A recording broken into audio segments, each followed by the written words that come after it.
Hi, I'm Hannah, and it's day 7 of Breaking Bad Habits.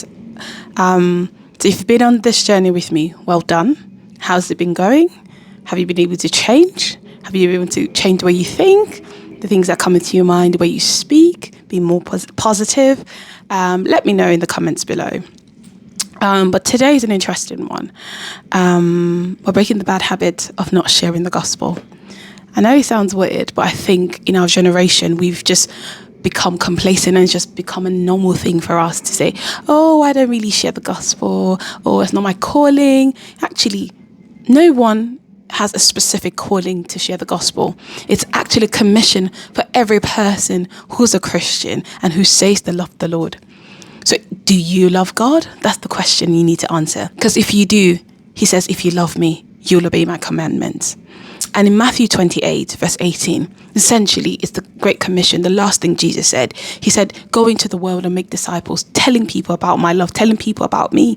That's the last thing he asked us to do, meaning that's the most important thing he wants us to do.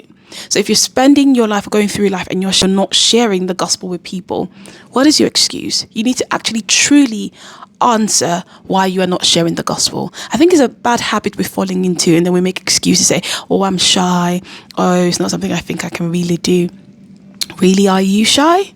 Do you not tell people about the things you love, about the movies you watched, about the places you've traveled to, even strangers? You get into chats with them and you start to say, oh yeah, I went here and I went there. So why do we find it difficult to tell people about the person we claim to love so much? I think it's a bad habit we need to break. We need to pray about it. We need to ask God for wisdom and grace on how to do it. But we need to start to make a conscious effort of sharing the gospel to those around us, be they friends, family, or even strangers. And you don't have to do it the way everyone does it, but you need to pray for the wisdom and the grace to share the love of God with those around you. And I pray that as you do this, as you begin to determine that it's something you want to do, that God gives you the grace and the wisdom to share his love with those around you. Thank you for watching, and thank you for being a part of this series of Breaking Bad Habits. And I hope that through this series, we've been able to highlight areas in your life that you think you need to work on. I have been able to highlight areas in my life that I know that I need to work on. And I pray that God will give all of us the grace to become better and to do better. Thank you for watching. I love you. Take care. Bye.